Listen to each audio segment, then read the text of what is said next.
gosh, probably one of the more well-known plays that I've done is The Crucible. And I actually, the first time I did it, I played Proctor. I played the lead character. And then I played it again. I did that show again, and I got cast as Reverend Paris. So I got to do the show twice, playing different characters, which was kind of fun. I've done a lot of, I've done, Lion in Winter, Man for All Seasons, some Shakespeare stuff. Tons of actual plays, but then also Mousetrap, and these tons. But then I've done also a lot of musicals as well. I've done a lot of musicals. Camelot, Oliver, Fiddler on the Roof, Your Good Man, Charlie Brown, Annie, lots. So, I miss it too, I was thinking about that the other day. I loved doing theater so much. Stage acting is unique unto itself, certainly from voice acting or on camera. They all kind of different in their own ways. The problem with it is that you've got to spend weeks and weeks rehearsing, and then you have to be free every weekend to perform the show every weekend as long as it runs. Well, I can't do that.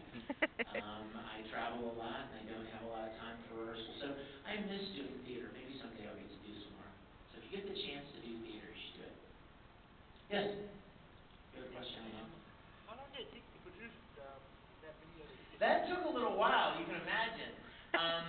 I would get friends of mine in Houston to help me, and we would go out and find a little location, and we would go out with the action figures and the camera, and just set up all the little, the little scenes, and I'd shoot all the different shots that I knew I wanted to have, and then I would take it back and I would edit it based on the audio that we had recorded.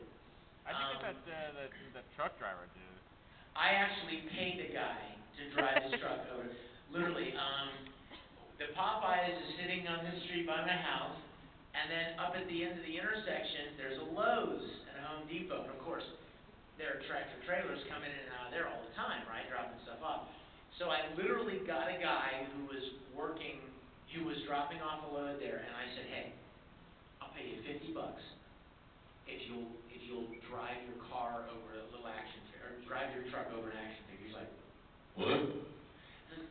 It takes too long to explain. But suffice to say, I'll give you $50. Give me your cell phone number.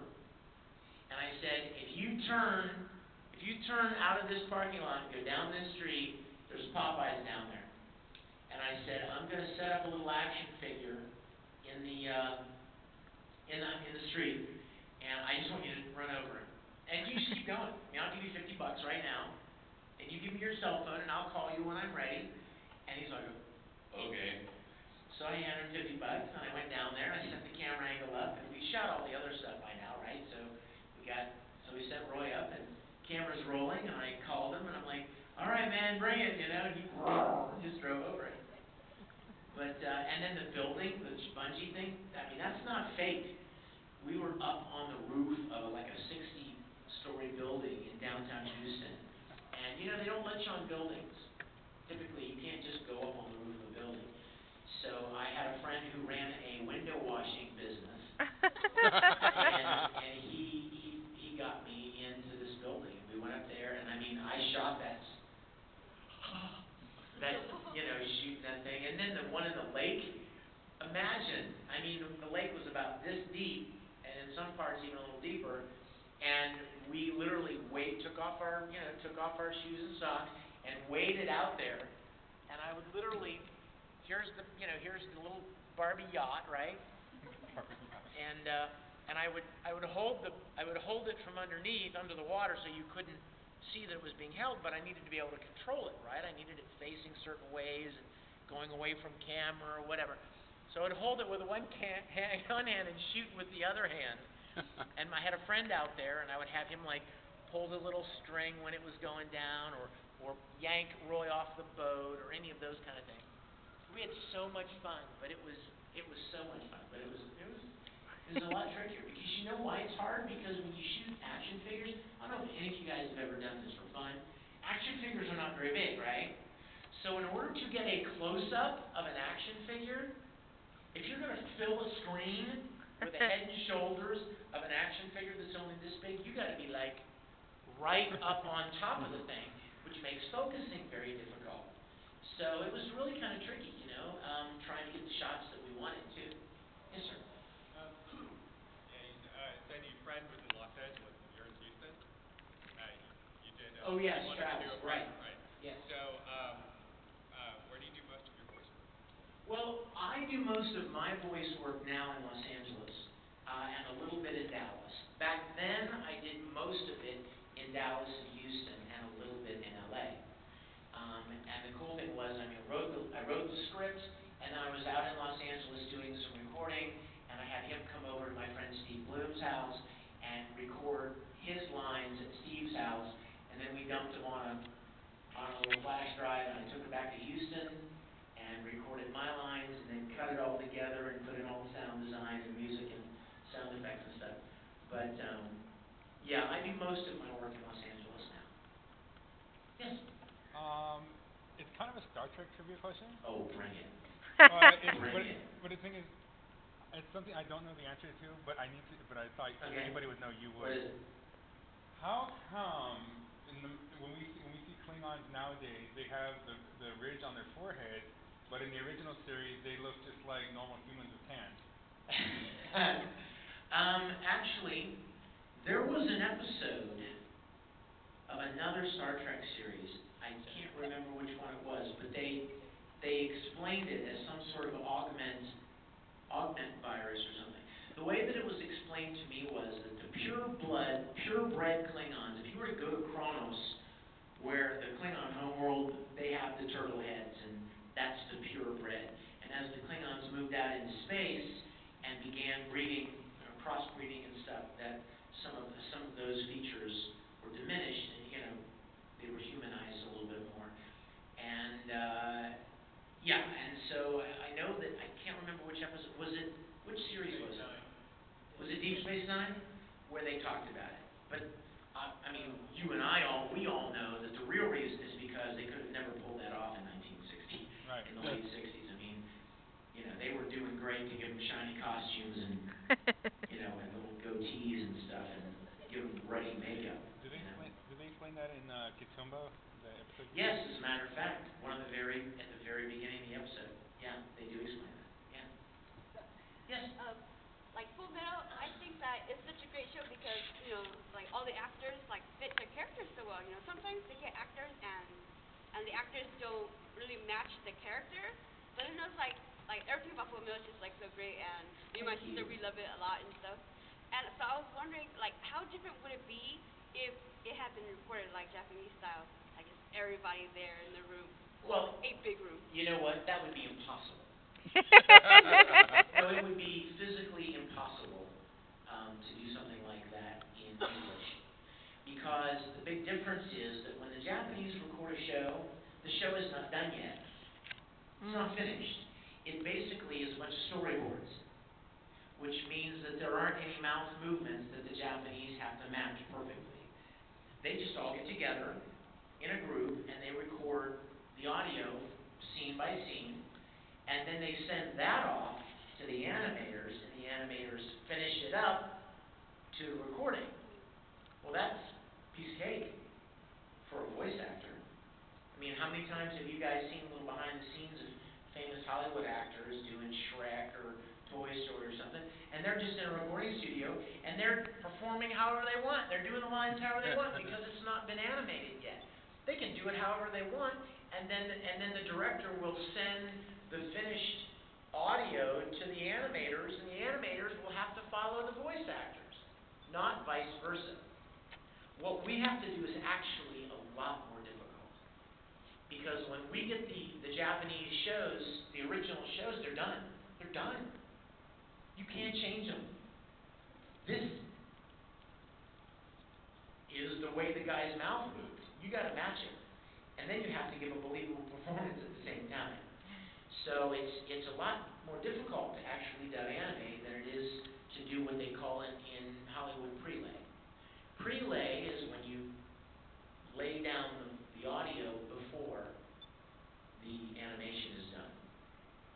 Simpsons, Ninja Turtles, Justice League, Family Guy, all of that stuff. That's all pre-laid. They all get together in the studio and they record it together.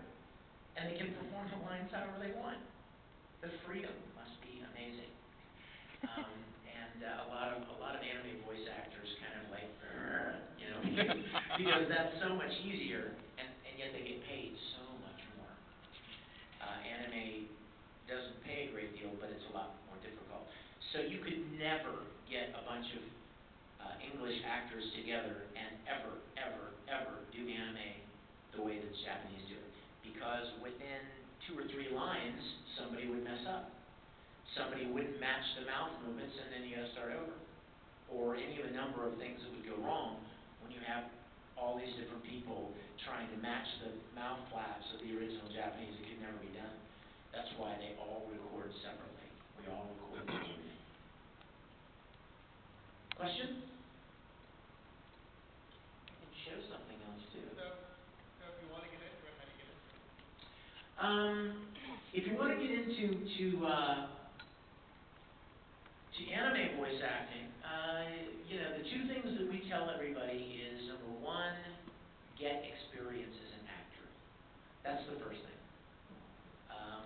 I've met so many people who are like, hey, I can imitate Yoda, and I can make funny voices, and I can sound just like Spike from Cowboy Bebop, and I can imitate, you know, Goku from Dragon Ball Z. That's awesome. It's great at parties, probably. But it's not about imitating other people or imitating other characters. I do a pretty good Yoda, but I can promise you it's highly unlikely I will ever get cast as Yoda. They've got people that are doing that already. You know what I mean? You may be able to do a great Homer Simpson, but there's a guy already got that job. So chances are you're not going to need that.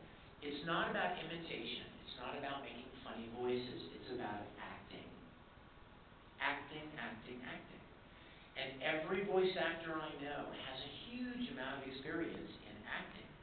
Almost all of them, with literally 1 or 2 exceptions, have massive amounts of experience on theater, on stage, on camera acting. They've studied acting. They do it all the time, me included. Some of them even have degrees in acting, college degrees, and like school training. Voice acting was just another opportunity to act, only you use a different set of tools to do it. Things that would work very well in theater, like facial expressions, or body language, or gestures, you can't use any of those in voice acting, because nobody can see you going. Right? You got to communicate it. It's all got to come through the voice. So it's a different set of skills, but it's still acting. So if you're interested, the first thing is acting. Get experience as an actor. The second thing is you need to be where the work is, which I'm sure wouldn't surprise any of you. You know, if I've used this example before, but if I wanted to be a country western singer, I would probably move to Nashville. You would go someplace where that kind of work is done, right? Or, you know, different cities that specialize in different things. And anime and animation work, voice acting work in general, is only done a handful of places. Los Angeles, Vancouver, Texas, some in New York City, and a little bit in North Carolina, but not much. Now let me say this, there's a difference between voice acting and voiceover. Voiceover is like commercial work, you know. Come on down, Sam's Barbecue. If you're suffering from hemorrhoids, you know, commercials, commercial voice work. Well, you can find that almost anywhere. Almost any city of any size, population, is going to have businesses that advertise locally, right? Mama's Restaurant, or, you know, Jimmy Jack's Tire Repair, or any of a number of different things. They're going to advertise on radio or television. And there are going to always be opportunities to do voice-over work in most cities. but voice acting work you know, is more like playing a character within the context of a story and the emotional highs and lows and twists and turns of the character.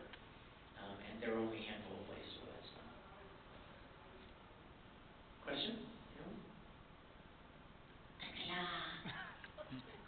I know you told the story a lot before, but I wanted to hear it in person if possible. Can you talk about Travis getting drunk? No. I don't talk about poor Travis if he's getting drunk anymore. I think he's tired of hearing that I tell those stories. Every once in a while he'll be like, I heard you told the story again. Like, yeah, it was fun. I enjoyed it. Yeah. But, no. You know what's really funny? You know what I think is funny? I have to tell you something funny. I think it's funny how there's so many voice actors out there who get like plastered. They go to cons and they drink and they're obviously intoxicated, right? You see them in the lounge or you see them, you know, after the day of the convention is over and they're unwinding and stuff. And a lot of them do, and there's nothing wrong with that. They're grown-ups, right? They're allowed to have a couple beers or whatever. You know, they're allowed. And yet, I don't even really drink, and I'll hear stories. Man, Vic Mignogna was plastered out of his mind. He was stumbling around at the convention and falling, and he was so drunk. I'm like, okay, first of all, that's never happened, ever, in my life, ever. And secondly, what's with the double standard here? You know what I mean? Why doesn't matter that, you know, there's so many other people doing it, and yet for some reason, it's really kind of funny to talk about me getting drunk, but I don't, which is really, I guess maybe that's why they think it's a fun story. Because I don't get drunk. Does anybody have any other questions? Maybe we can, we do have a couple of questions. Yes. In the Full Metal Alchemist show that we just Yes. watched, did you draw that dog? I did. Do you remember when Ed was like drawing? And now that's just a figure, right? He doesn't move, but he's drawn, right? You can see him drawn with a crayon. You know what I did? I took a paper clip and I unbent the paper clip straight, and I stuck the paper clip down the end of the crayon, and then I held the other end of the paper clip and just went like this, and it moved the crayon. But the way the camera was framed, the way the picture was framed, you couldn't see the end of the crayon, so you couldn't see that it was stuck to something making it move. But it was so cute. Yes, I did. And you know who helps me shoot that scene? My darling Haruhi, Caitlin Glass. Caitlin was in Houston. She plays Winry, Full Metal, and Haruhi, and Oran and stuff. And she was there, and she said, hey, I want to help you with one of those scenes that you're doing. I'm like, okay. So we went to my church, and we went into the kitchen, and they let us shoot in the kitchen at the church, and got the blender, and shot that whole little scene. Caitlin and I did that. But, and him flying out of the blender, that wasn't even planned. It just caught him the right way and shot him out. I'm like, oh, that's perfect! And you know what else? We mixed up this bowl of blue, like goo, and we were going to pour it in there. And actually we did. We shot it, and when I was going to edit it, I was like, oh, that's too gross. Yeah, that's too weird. He could never come back from that. You know what I mean? He couldn't come back from that. So we didn't use it. But. Question? Yes. What's the best gift you ever received? Best gift? Oh my gosh, I could never. I've got some of the most amazing things, and not even expensive, by the way. I'm not talking about expensive. I'm talking about just amazingly thoughtful gifts from fans.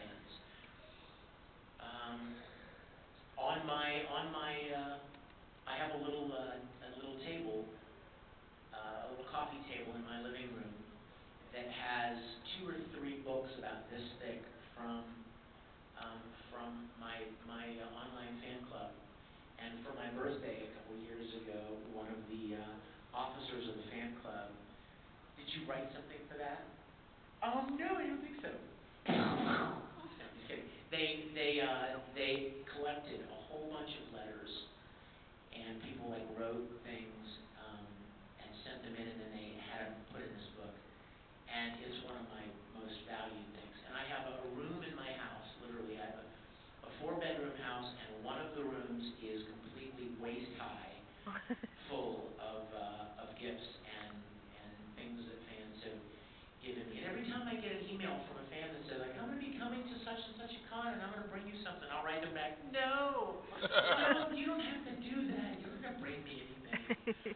But the fans are so generous. You guys are so kind and generous, and I'm consistently humbled and blown away by the kindness and the generosity of the anime fans. They're like the best. I mean, I've been in the sci-fi business, and I've been a sci-fi fan myself for years.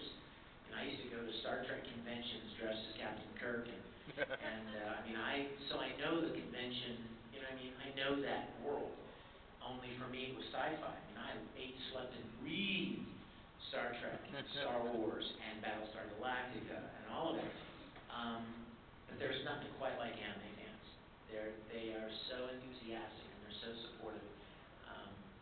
So I'm very grateful to be a part of it. Anyone else?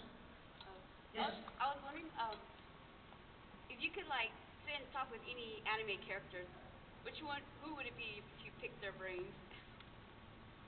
Well, I think if they were real, I would love to have a conversation with Ed. He's a poor little kid. I mean, he is a tragic character, you know. To have lost so much, and to push forward and to try to make things right, and I mean, I don't know many people that have lost, stuff like that. I mean, every once in a while I'll get emails from fans that'll say, I lost my mom, or my brother, or somebody in my family, and Fullmetal Alchemist actually helps me really get through it because of the difficulty and the loss that the brothers went through. But there are so many tragic elements to their story, to the dad deserting the family, and the mother dying when they were young, and him trying to pull this stupid stunt with bringing the mother back and almost killing himself and his only brother. I think he carries a lot of guilt, and be an interesting person to talk to. I would love to see somebody make a live action Full Metal Alchemist, only without any Hollywood people. Yeah, and don't let James Wong direct it. Reeves is Who? I would just hate that. Every time And don't let James Wong direct it. Right, exactly. Every time I hear about one of those, I just cringe. Like that's the latest I've heard that there's a Cowboy Bebop movie in the works, and Spicoli is in it. Who's Spicoli, gentlemen? Oh no, I wasn't. Who was the Bill and Ted? Yeah. Which one was he? Was he Ted? Yeah, I can't even believe that anybody would think of ruining Cowboy Bebop by putting Keanu Reeves in it. They've been saying that for years, though. I don't think that's. I hope it doesn't happen. And then I heard that they were talking about a Full Metal Panic feature-length film, and that Zac Efron was. I mean, wait, what? There's also Death Note with Zac Efron. Yeah, Death Note. So anyway, I just think Full Metal Alchemist would be a great live action, but it would need to be cast properly. They would need to do kind of like what Peter Jackson did with Lord of the Rings. You know what I mean? Just make an amazing story with amazing characters, and not be all big on trying to like put superstars and Hollywood stars in it, but just cast people that would be good for the roles. But they don't do that in anything. No, they don't. Well, no, Hollywood doesn't. They're idiots. But but maybe somebody like independent would do it. Like one of you guys. That'd be awesome. Why you do it? Why would I do it? Girl, I would. If I had $100 million, I would do it tomorrow. Does anyone have any other questions? We have time for probably one more. No. Can you sing a song? No. I tell you what I'll do. This will be perfect timing.